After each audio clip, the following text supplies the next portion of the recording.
jemaat Tuhan, puji Tuhan pada pagi hari ini kita masih diberikan kesehatan. Inilah sekilas warta jemaat GKKI Grace Tanjung Balai Karimun. Yang pertama, ibadah minggu kita akan dilakukan seperti biasa jam 10 WIB, dan kami himbau jemaat Tuhan untuk datang beribadah menggunakan masker. Dan buat jemaat Tuhan yang kurang fit, untuk tetap beribadah di rumah saja. Dan yang kedua, ibadah home cell kita akan dilakukan pada hari Kamis jam 19 WIB. Yang ketiga, pelayanan anak-anak Jumat Ceria akan dilakukan pada hari Jumat jam 15 WIB. Dan yang keempat, pelayanan pemuda pada hari Sabtu jam 15 WIB akan dilakukan. Inilah sekilas warta jemaat GKKI Grace Tanjung Balai Karimun. Tuhan Yesus memberkati.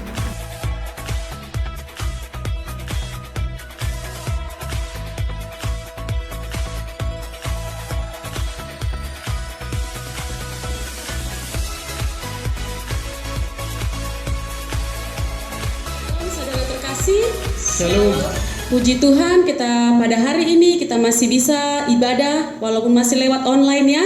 Tapi kita percaya minggu depan kita sudah bisa beribadah bersama-sama di tempat ini. Semua karena anugerah Tuhan. Kita akan memulai ibadah kita. Sebelum kita beribadah, kita berdoa terlebih dahulu.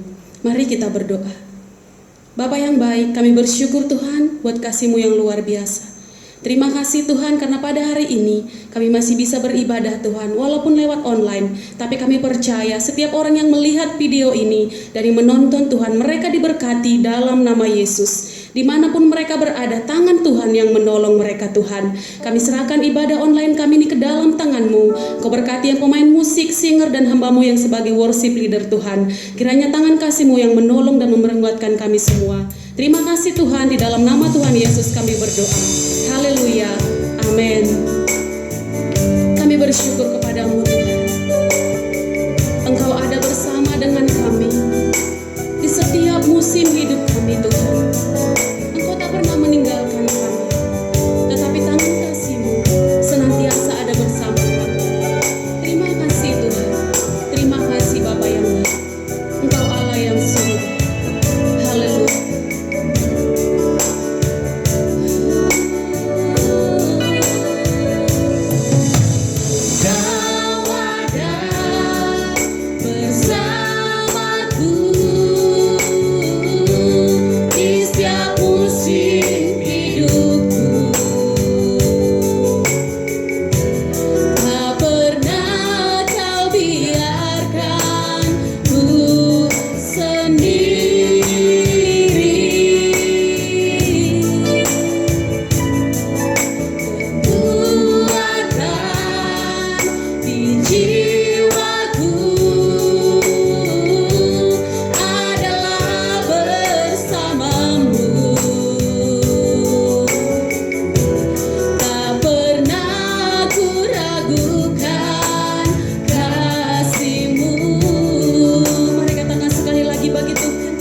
Engkau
yang bertindak.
syukur kami bagimu. Sebentar Tuhan, kami akan bersorak-sorai, kami akan bersuka cita, karena Tuhan sudah menjadikan kami lebih daripada pemenang. Terima kasih Bapa yang baik, terima kasih Bapa. Mari bagi kita yang siap bersorak-sorai, bersama-sama kita katakan, amin, haleluya. Kita bersyukur bahwa perbuatan Tuhan luar biasa dalam hidup kita, amin. Setiap hari perkenanan Tuhan sempurna dalam hidup kita. Oleh sebab itu, kita mau katakan, sebab Tuhan maha besar, haleluya. Mari kita bersuka cita lebih lagi di dalam Tuhan. Sebab Tuhan maha besar dan sangat terpuji. Dia lebih dahsyat dari segala Allah. Dialah Tuhan yang luar biasa, haleluya. Sebab Tuhan maha besar dan sangat terpuji. Dia lebih dahsyat dari segala Allah. Sebab Tuhan maha besar dan sangat terpuji. Kuasanya dahsyat menghancurkan musuh. Mari katakan sekali lagi, sebab Tuhan maha besar. Tuhan maha besar dan sangat terpuji. Dia lebih dahsyat dari segala Allah. Katakan, sebab Tuhan maha besar.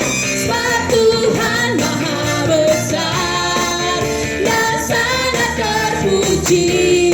Kuasanya dahsyat menghancurkan musuh. Katakan, ceritakanlah, ceritakanlah kemuliaannya di antara segala bangsa, dan perbuatannya yang sungguh ajaib di antara suku bangsa. Katakan, sebab Tuhan, haleluya, dan sangat terpuji.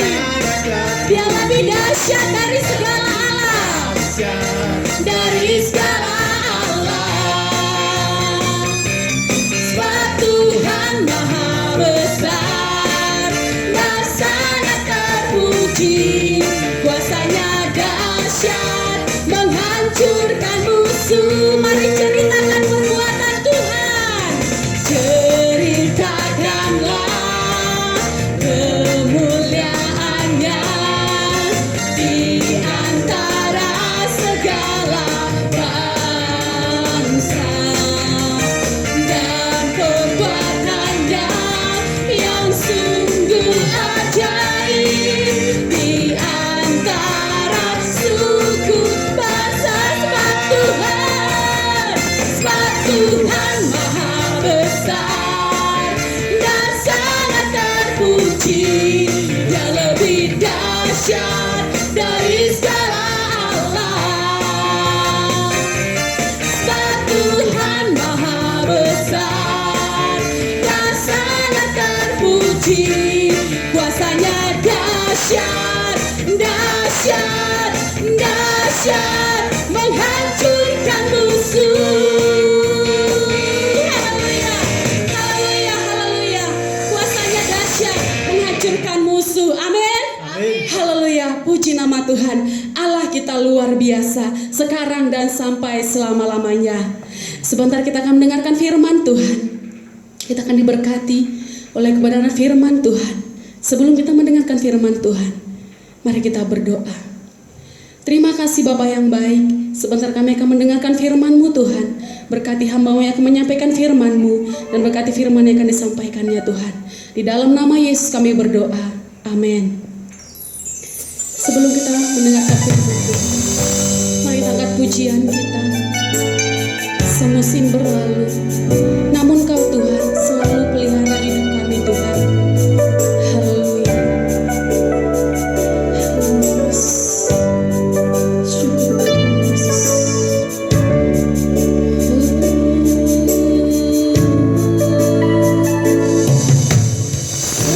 Semusim berlalu, namun Kau selalu pelihara aku.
firman-Mu. Di dalam nama Yesus kami berdoa dan bersyukur.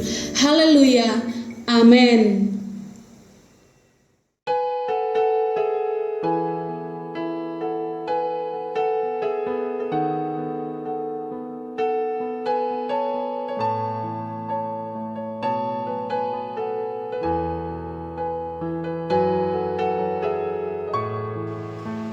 Shalom, selamat pagi bagi kita semua, saudara-saudara yang dikasihi dalam Tuhan Yesus Kristus. Saya yakin dan percaya bahwa sampai pada saat ini kita masih dalam keadaan sehat, masih bisa bersukacita di dalam Tuhan. Amin.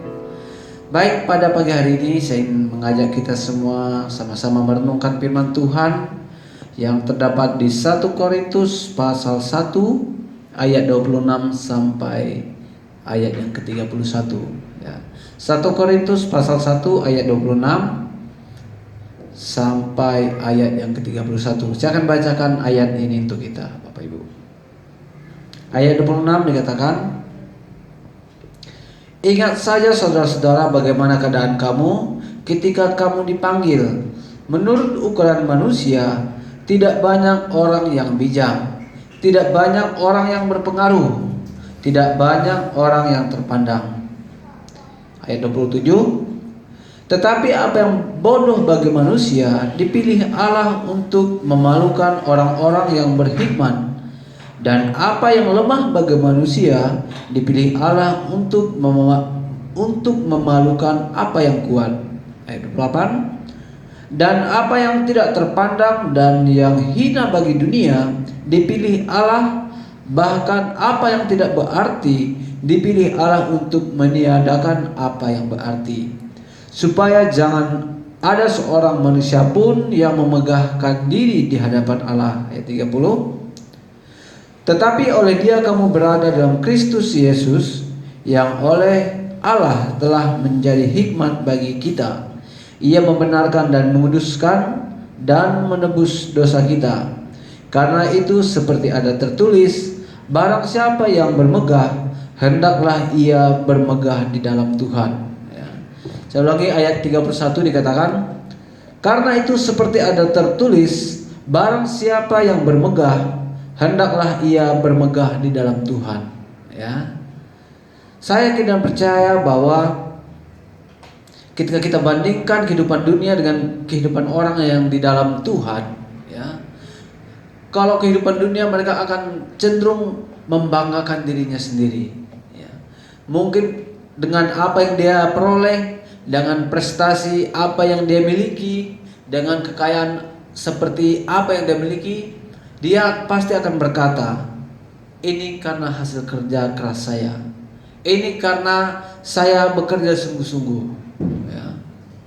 Tapi setiap orang yang dalam Tuhan, meskipun dia sudah memiliki jabatan yang tinggi, memiliki materi yang mungkin banyak ya, kalau orang yang sudah sungguh-sungguh dalam Tuhan, dia akan berkata, semuanya itu hanya karena Tuhan. Saya bisa dapatkan semuanya ini hanya karena Tuhan ya. Dan dikatakan di firman Tuhan di sini, karena seperti ada tertulis, barang siapa yang bermegah, hendaklah ia bermegah di dalam Tuhan. Jadi tidak ada yang bisa kita banggakan ya. Tidak ada yang bisa kita bilang ini usaha saya sendiri, ini hasil jerih payah saya ya. Kalau Tuhan tidak mengizinkan hal itu terjadi dalam kehidupan saudara, mau seberapa keras saudara bekerja, mau seberapa sungguh-sungguh saudara melakukan sesuatu yang saudara anggap itu baik, atau melakukan segala sesuatu yang mungkin saudara itu anggap menguntungkan bagi saudara, kalau tanpa seizin Tuhan, semua itu akan sia-sia, Bapak Ibu ya. Makanya dikatakan di ayat 26 ya, di ayat 26 dikatakan, "Ingat saja saudara-saudara bagaimana keadaanmu ketika kamu dipanggil." Ya. Kita tahu bahwa di Roma pasal 3 ayat 23 dikatakan, "Sebab semua orang telah berbuat dosa dan telah kehilangan kemuliaan Allah." Ya. Jadi di dalam setiap kehidupan manusia tidak ada yang benar, Bapak Ibu ya. Tidak ada yang sempurna, ya. Meskipun dia sudah melakukan hal yang baik, meskipun mungkin dia melakukan hal-hal yang menurut dirinya baik atau bermanfaat bagi orang lain, ya, tapi firman Tuhan mengatakan sebab semua orang telah berbuat dosa dan telah kehilangan kemuliaan Allah. Ya. Jadi ketika kita belum mengenal Tuhan, kita semuanya adalah orang-orang yang berdosa. Ya, karena apa? Karena dosa memisahkan kita dari kasih Tuhan. Dosa membuat batasan hubungan kita dengan Tuhan. Tetapi ketika kita percaya kepada Tuhan Yesus, mengaku dengan mulut, percaya dalam hati bahwa Kristus adalah Tuhan, maka kita diselamatkan oleh Tuhan. Ya. Dan di sini dikatakan di ayat 26, ingat saja saudara-saudara, bagaimana keadaanmu ketika kamu dipanggil. Menurut ukuran manusia, tidak banyak orang yang bijak, tidak banyak orang yang berpengaruh, tidak banyak orang yang terpandang. Ya. Kita bisa melihat apa yang Tuhan kerjakan di dunia ini ketika dia memilih murid-muridnya. Ya. Secara manusia tidak ada yang terpandang, tidak ada yang kelakuannya bersih mungkin. Ya. Tapi Tuhan memakai mereka dengan luar biasa. Ya. Tuhan memakai mereka dengan sungguh luar biasa. Bahkan Tuhan juga memakai rasul-rasul, ya, untuk melakukan mujizat-mujizat. Kalau kita pikir-pikir, kenapa enggak ahli-ahli Taurat yang melakukan mujizat atau orang Farisi? Ya. Tapi Tuhan pakai orang-orang yang dipandang manusia itu biasa. Ya. Kalau kita lihat dari murid-murid Tuhan Yesus, ada sebagian nelayan. Ya. Jadi kita sudah bisa bayangkan. Ya. Dikatakan orang yang tidak berpengaruh ini dipakai Tuhan dengan luar biasa. Kalau kita lihat di ayat yang ke-28, ya, di sini katakan, dan apa yang tidak terpandang dan hina bagi dunia dipilih Allah, bahkan apa yang tidak berarti dipilih Allah untuk meniadakan apa yang berarti. Di Alkitab kita banyak melihat contoh-contoh orang yang dipakai Tuhan dengan luar biasa. Yang awalnya mereka mungkin tidak terhitung, ya, mungkin mereka tidak masuk bilangan untuk orang-orang yang hebat. Ya. Tetapi Tuhan bisa memakai mereka dengan luar biasa. Ya. Kita bisa melihat contoh Raja Daud. Ya. Bahkan saat mereka saudara-saudara dipilih untuk menjadi raja, orang tuanya masih lupa untuk memanggil Daud. Kenapa? Karena dikatakan masih adakah anakmu yang lain? Ya. Dan dia baru ingat bahwa ada Daud yang sedang menggembalakan domba. Jadi secara manusia mungkin bapaknya berpikir, Daud ini kan masih muda, masih kecil, belum bisa apa-apa. Ya. Tapi Tuhan pakai orang-orang yang biasa untuk menyatakan perbuatan Allah yang luar biasa, Ibu, ya. Sama juga ketika kita melihat kejadian pada saat Musa mau dipakai oleh Tuhan. Ya.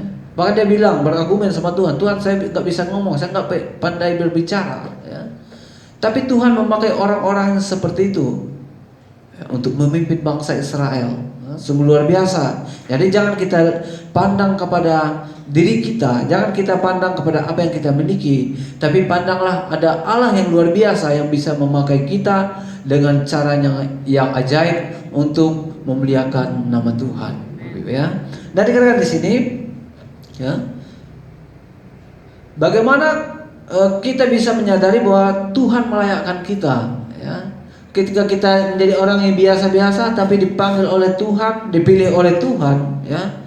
Ada beberapa hal yang ingin saya bagikan kepada kita pada pagi hari ini, ya. Yang pertama itu untuk menyadarkan kita, terkadang Allah harus membawa kita kepada titik putus asa, ya.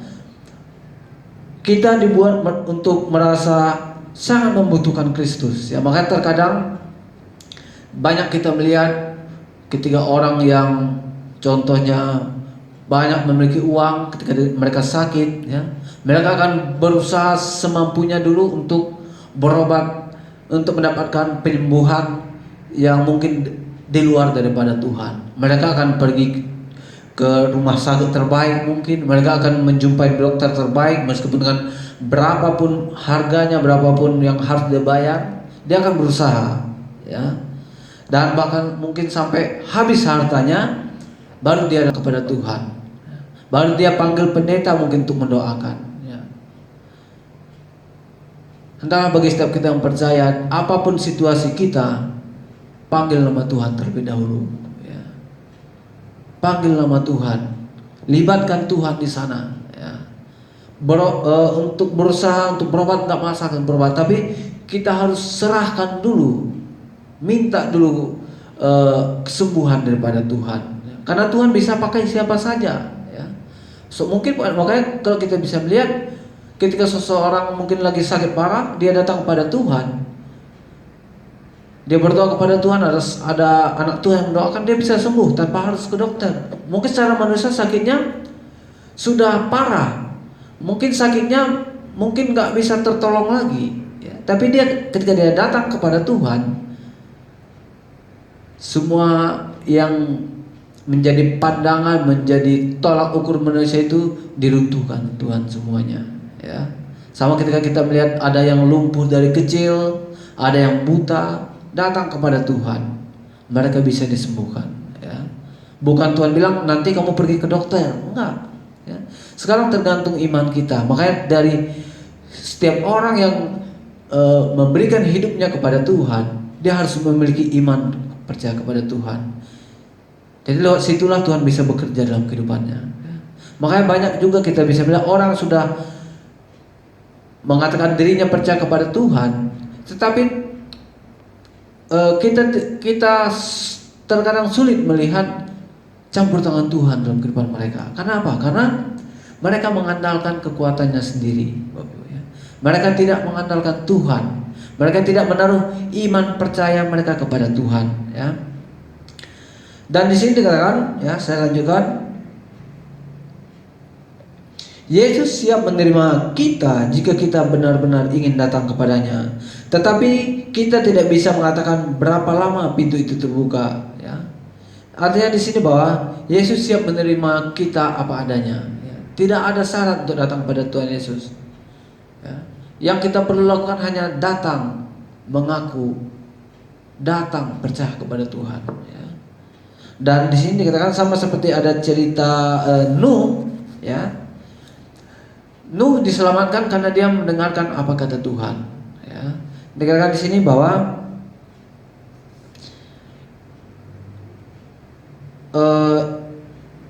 Nabi Nuh atau Bahtera Nuh diibaratkan dengan Tuhan Yesus, ya. Siapa yang datang ke Bahtera itu semuanya diselamatkan, ya. Pada saat Bahtera itu belum berbentuk atau masih dikerjakan, ya, bukan sedikit orang yang melihat apa yang Nabi Nuh kerjakan bersama dengan anak-anaknya, ya. Saya yakin dan percaya kalau ada orang yang mau gabung sama mereka pada saat itu, mereka juga pasti akan selamat, ya. Tapi apa yang dilakukan manusia pada saat itu?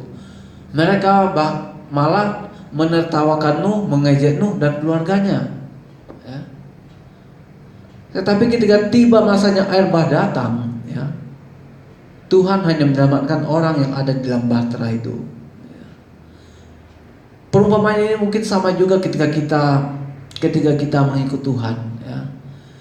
Sampai pada saat ini Tuhan masih memberikan kita kebebasan untuk bisa kita bertobat, untuk datang kepada Tuhan, ya. Tapi akan ada saatnya, ya, mau kita menangis pun nggak ada lagi gunanya, ya.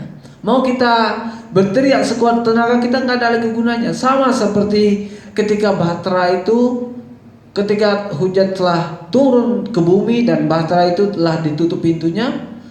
Kalau kita melihat dari cerita Alkitab, ya, mungkin saudara pernah nonton ininya juga, film animasinya. Ada banyak orang yang minta tolong kepada Nuh untuk dibukakan pintu bahteranya.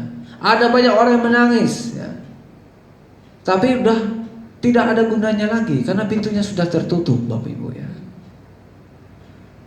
Dan saya ingin juga kita yang pada saat ini jangan kita menganggap remeh ketika seseorang mengatakan saudara harus bertobat, saudara harus berubah, ya. Selagi Tuhan masih memberikan kita kesempatan, mari kita berbalik kepada Tuhan, ya. Karena akan tiba saatnya nanti, ya, ketika mungkin kita sudah dipanggil Tuhan atau Tuhan sudah datang ke dunia ini, tidak ada gunanya lagi pertobatan, Bapak Ibu ya.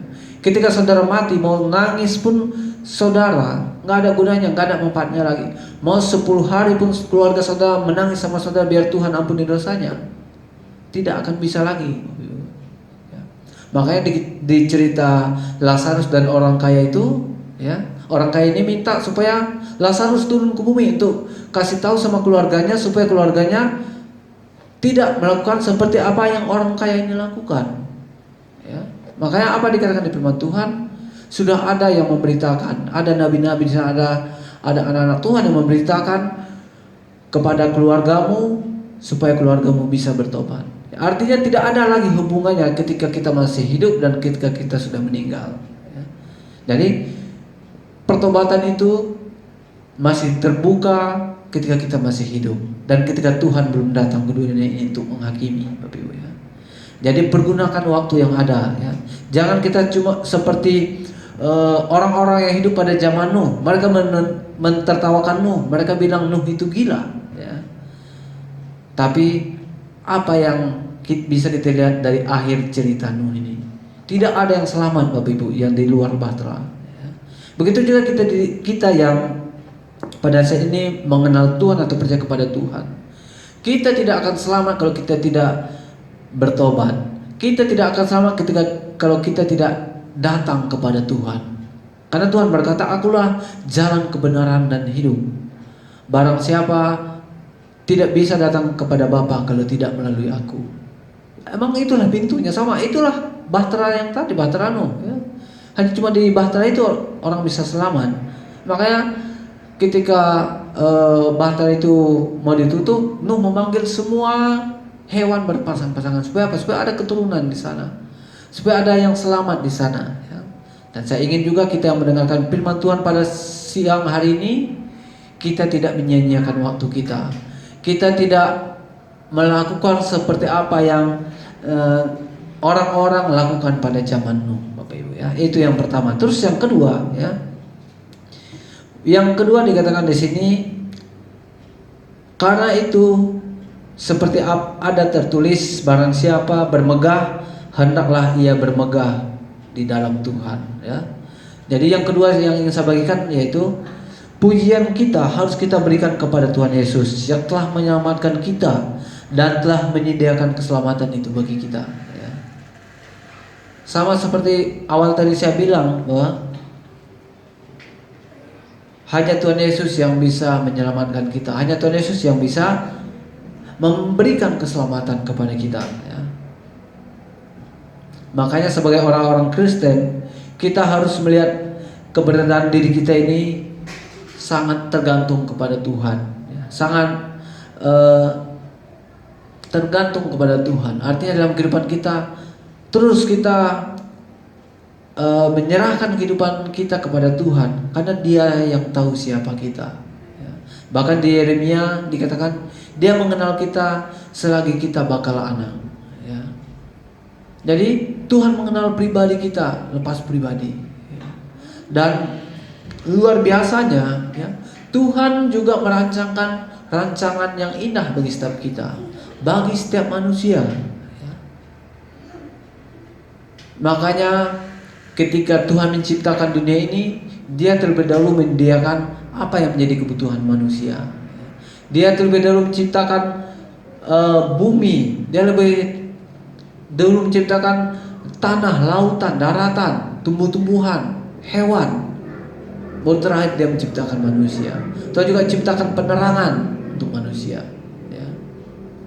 Makanya kita dikatakan adalah manusia diciptakan segambar dan serupa Allah. Karena kita tahu bahwa kita ini sangat berharga di mata Tuhan ya. Tuhan gak perlu turun ke dunia ketika contohnya terjadi kematian hewan atau yang tidak berhubungan dengan manusia ya. Dia tidak perlu mengorbankan anaknya. Tetapi ketika manusia jatuh ke dalam dosa, Dia sendiri yang turun tangan. Kenapa? Karena manusia ini sangat berharga di mata Tuhan. Kita semua ini sangat berharga di mata Tuhan, Bapak Ibu ya.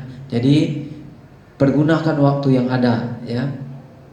Dikatakan di sini, saudara-saudara, Anda lihat bahwa keberadaan kita sebagai orang Kristen, kita benar-benar tergantung kepada Kristus. Ya. Orang-orang yang benar-benar mengenal Kristus akan menginginkan kemuliaannya, menginginkan kemuliaan Tuhan, bukan membangga-banggakan dirinya, ya.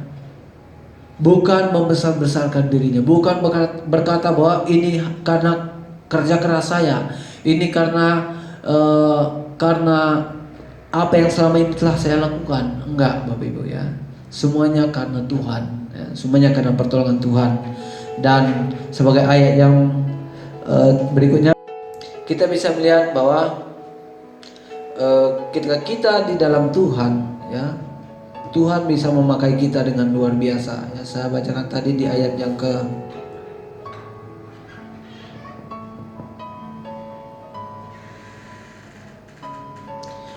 ke-27 dan 28 ya. Tetapi apa yang bodoh bagi dunia dipilih Allah untuk memalukan orang-orang yang berhikmat, dan apa yang lemah bagi dunia dipilih Allah untuk memalukan apa yang kuat, dan apa yang tidak terpandang dan hina bagi dunia dipilih Allah, bahkan apa yang tidak berarti dipilih Allah untuk meniadakan apa yang berarti. Jadi kita bersyukur kepada Tuhan, kita masih ada sampai pada saat ini, ya. Itu semuanya karena kasih Tuhan bagi kita, ya.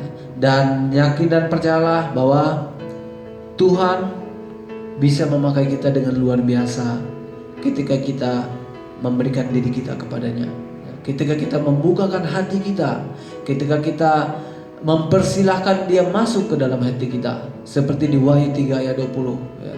Lihat, aku berdiri di buka pintu dan mengetuk. Barang siapa membukakan pintu, aku akan masuk ke dalamnya dan makan bersama-sama dengan dia, dan dia bersama-sama dengan aku.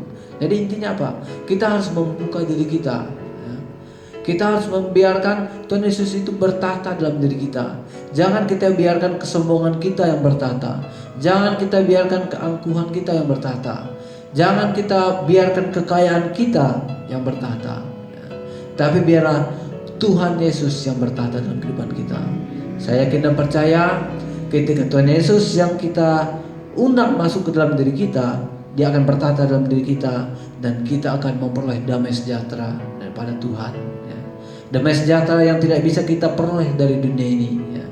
Damai sejahtera yang tidak bisa kita peroleh dari kekayaan kita, dari kehebatan kita, ya. Tapi karena ada Tuhan yang bertahta dalam hati kita, ya. Inilah firman Tuhan kita pada siang hari ini. Kiranya firman Tuhan ini memberkati setiap kita. Kita mengingat kembali apa yang terjadi dalam kehidupan Nuh dan orang-orang yang hidup pada saat itu, ya. Itu juga gambaran bagaimana Tuhan masih memberikan pintu kepada kita untuk bisa bertobat. Sampai pada akhirnya Tuhan akan menutup pintu itu. Tuhan tidak mengindahkan lagi seruan kita, ya. Dan saya ingin siapapun yang mendengarkan firman Tuhan pada siang hari ini, mari kita persilakan Tuhan Yesus masuk dalam diri kita, memberikan tempat di hati kita supaya Dia bisa bertahta, ya. Nah, firman Tuhan kita, Tuhan Yesus memberkati kita semua. Amin.